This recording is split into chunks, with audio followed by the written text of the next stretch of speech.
Baik, selamat pagi, assalamualaikum warahmatullahi wabarakatuh. Jadi harusnya kita ketemu di kelas ya, mata kuliah ergonomi. Nah, rencananya hari ini kita akan belajar tentang biomekanika ya.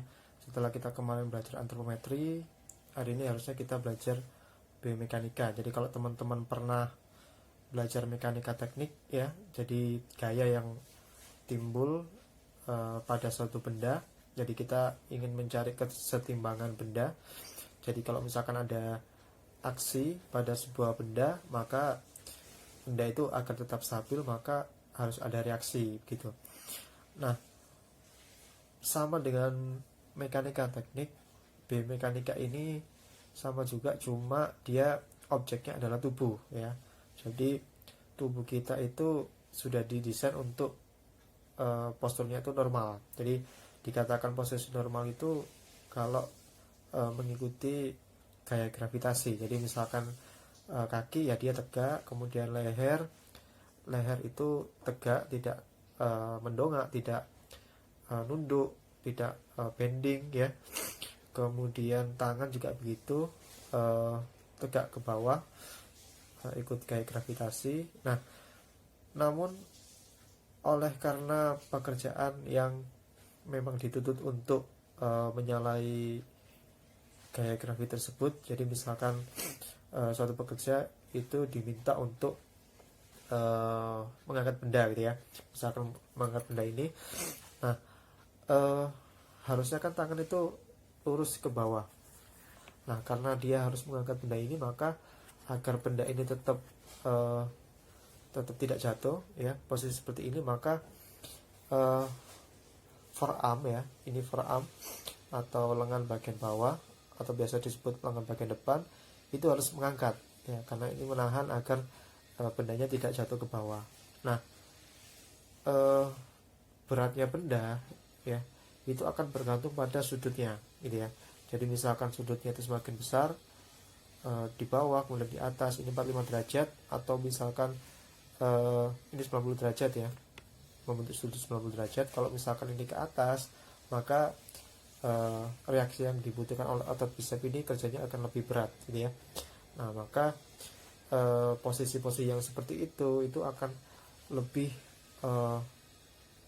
membuat atau menambah risiko terjadinya keluhan otot ya, atau kita sebut sebagai WMSDS, Work Related Musculoskeletal Disorders ya. Itu penyakit ergonomi yang meskipun terlihat sepele teman-teman ya, meskipun terlihat sepele, tapi bagi pekerja yang kerjanya itu lama, misalkan satu hari dia harus bekerja 8 jam dengan posisi yang tidak ergonomis, maka itu sangat berbahaya ya. Biasanya menyerang otot skeletal, leher ya, lengan, bahu, kemudian punggung dan seterusnya.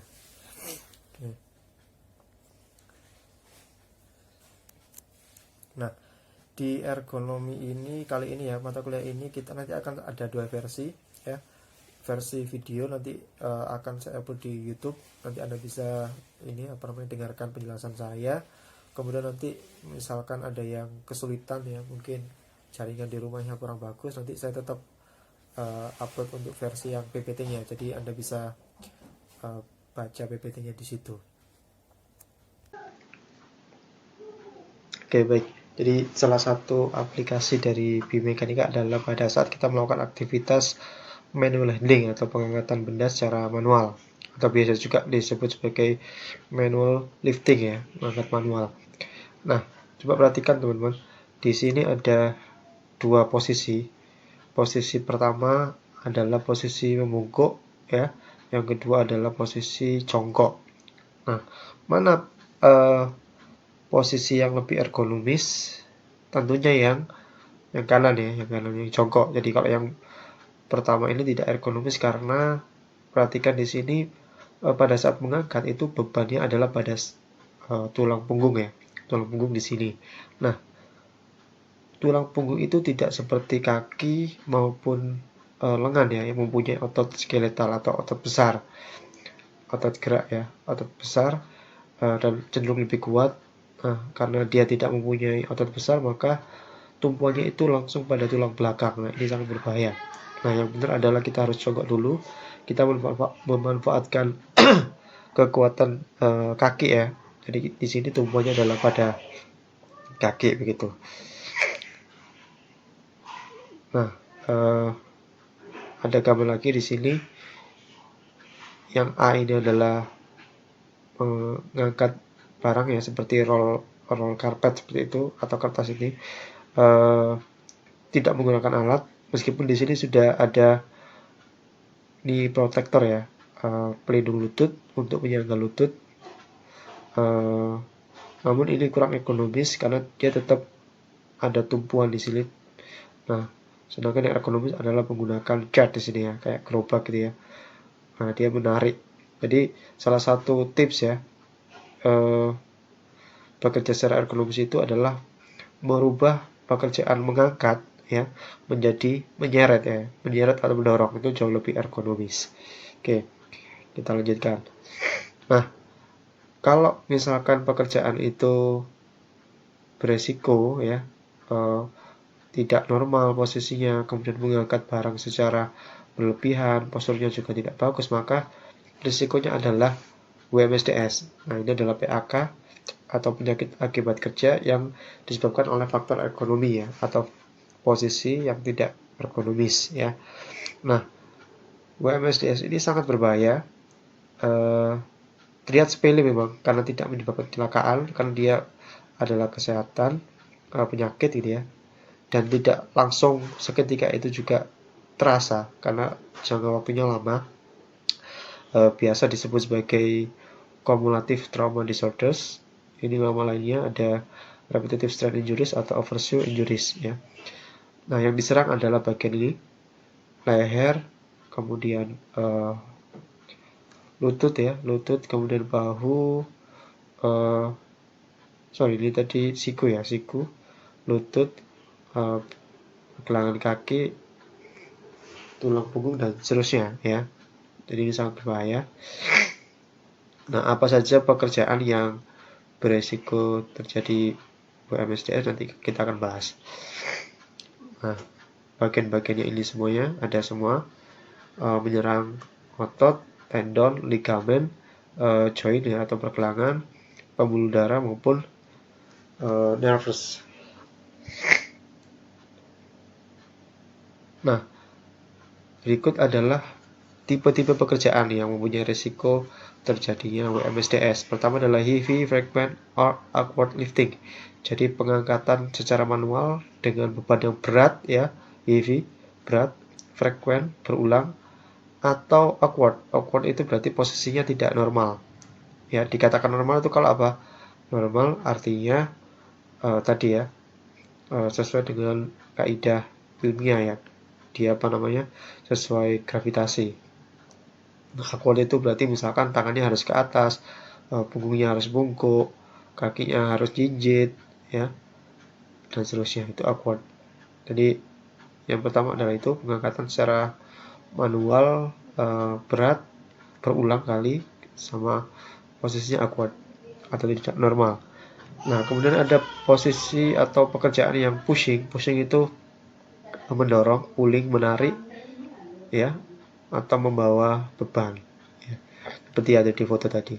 Kemudian berikutnya adalah walking in awkward posture, jadi tidak ada pengangkatan tapi posisinya tidak normal ya, awkward.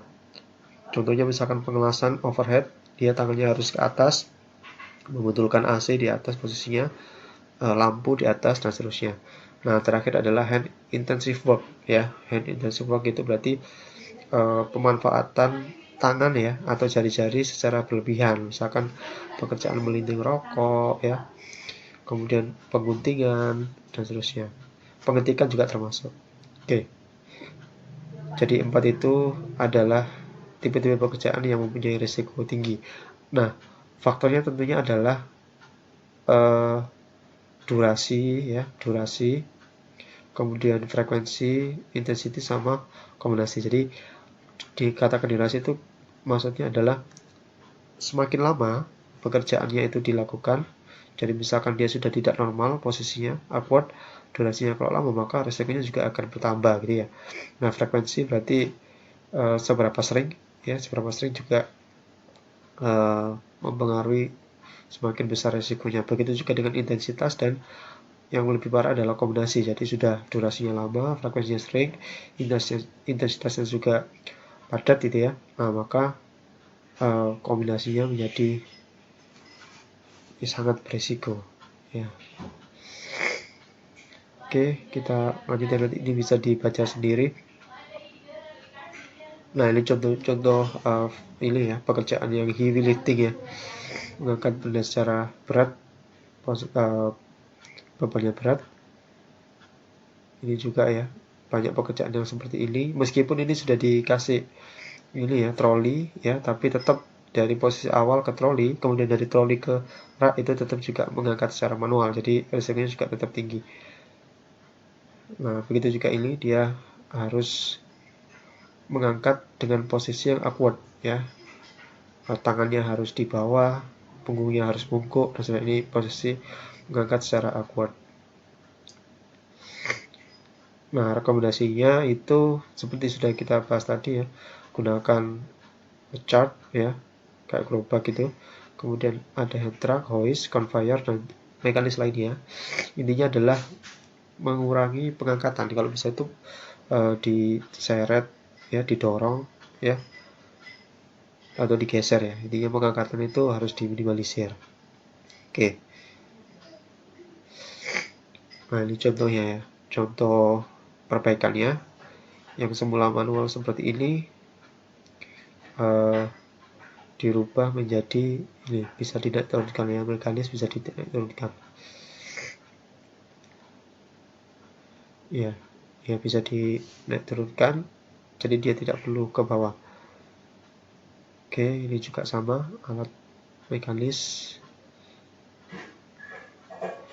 Nah, berikutnya ada upward posture ya, ini contoh-contohnya.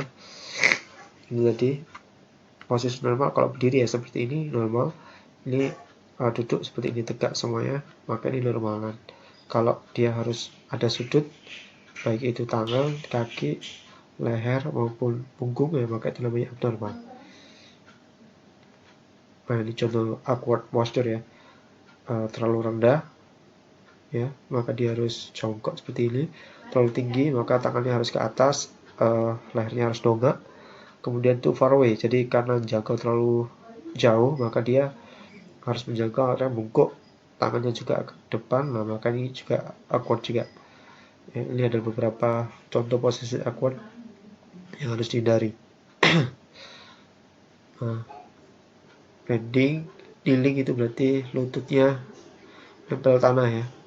Kemudian squatting, jadi posisi squat jongkok. Nah, contoh perbaikannya seperti ini. Jadi yang tadi itu harus jongkok, dia ada kursinya ya, sederhana.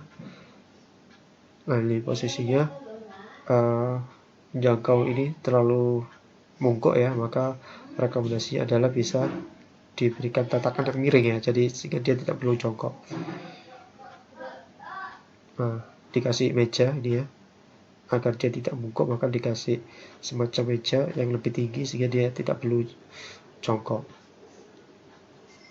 Nah, ini pekerjaan tangannya harus ke atas, maka nanti ada rekomendasinya adalah ini ya, jadi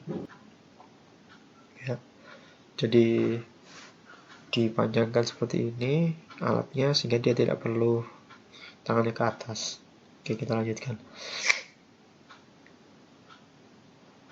Nah, contohnya lainnya seperti ini, tangannya tidak perlu ke atas karena ada alatnya sudah.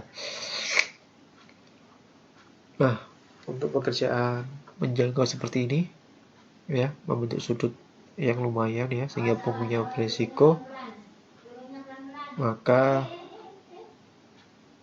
coba kita lihat apa perbaikannya. Nah, di ini ya, bisa dimiringkan seperti ini ya, sehingga dia tangannya tidak perlu menjangkau terlalu jauh, maka sudutnya menjadi berkurang. Oke.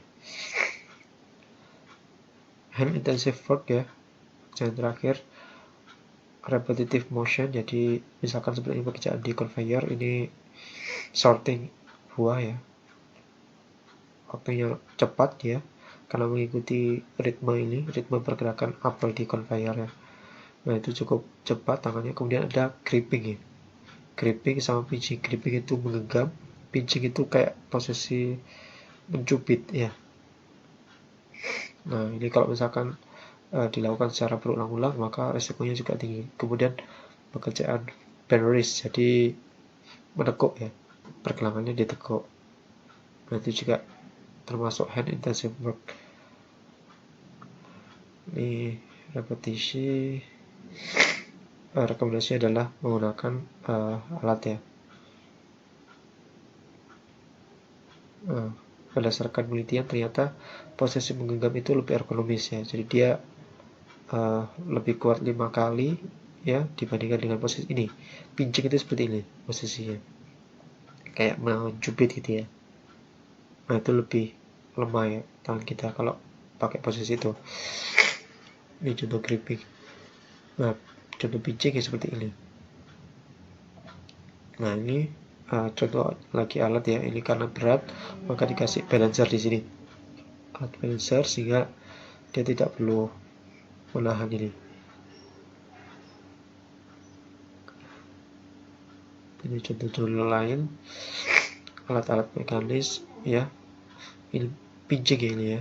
Nah, ini biar menjadi gripping lebih kuat maka dikasih alat seperti ini. Oke, di penekukan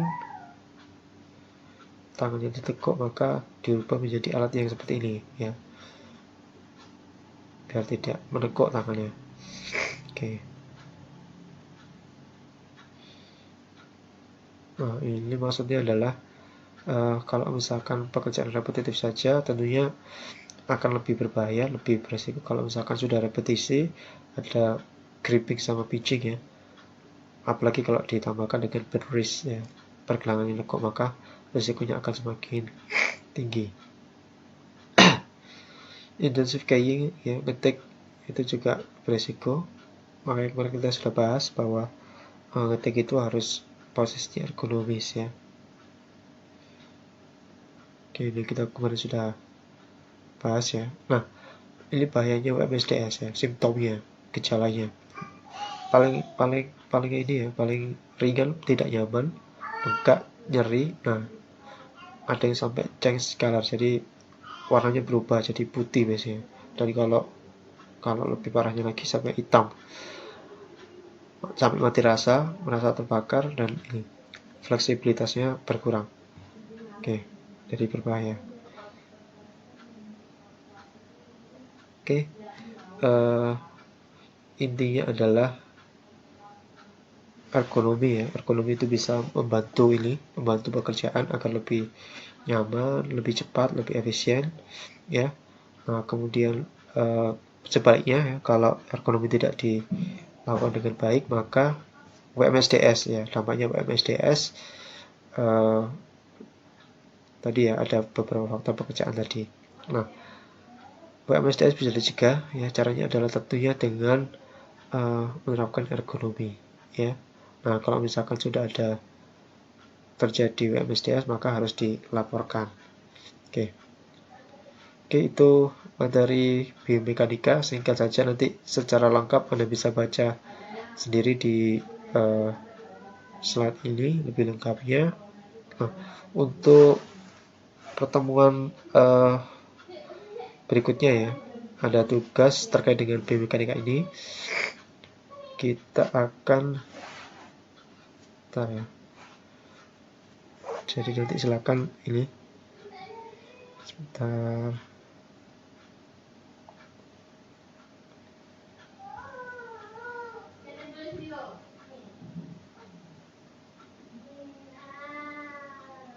Mana tadi ya? Sebentar. Nah, ini. Oke ya. Jadi tadi kita sudah bahas ada 4 pekerjaan yang berisiko ya, Nah, silakan nanti masing-masing mahasiswa nanti silakan cari contoh ya. Silakan cari contoh masing-masing satu ya, masing-masing satu pekerjaan ya, di masing-masing satu pekerjaan untuk 4 ini. Jadi misalkan heavy, frequent, or awkward lifting, itu cari satu contoh pekerjaan. Anda bisa yang ada di sekitar, atau dari foto yang ada di Google atau video. Yang kedua juga pushing, pulling, carrying load, walking in awkward posture, dan hand intensive work. Jadi contohnya apa? Pekerjaan yang tidak ergonomis ya, yang menyebabkan WMSDS. Nah, kemudian jelaskan apa dampaknya ya. Jadi setelah Anda cari contoh pekerjaannya masing-masing satu, kemudian Anda jelaskan risiko pekerjaannya itu apa, apakah akan menyerang ke tulang punggung ataukah lengan dan seterusnya. Nah, terakhir silakan berikan rekomendasi ya. Silakan berikan rekomendasi untuk mencegah terjadinya WMSDS terhadap pekerjaan tersebut. Gitu ya. Saya rasa jelas ya. Nanti kalau misalkan ada yang perlu ditanyakan, boleh langsung ditanyakan di Classroom ya. Boleh komen di Classroom. Jadi untuk hari ini silakan dibaca ini. Kemudian untuk pertemuan berikutnya itu silakan ini mengumpulkan tugas ya. Itu ya. Nah, untuk yang RPL ya. Untuk yang kelas RPL, karena langsung jadi satu hari, maka materi dan tugasnya itu adalah satu kesatuan. Jadi hari Jumat ya, hari Jumat nanti, maka aktivitasnya adalah silakan belajar biomekanika ini, kemudian mengerjakan tugas yang tadi sudah dijelaskan tadi. Oke, itu mungkin dari saya. Mudah-mudahan Anda tetap bisa belajar di rumah, tetap sehat ya. Wassalamualaikum warahmatullahi wabarakatuh.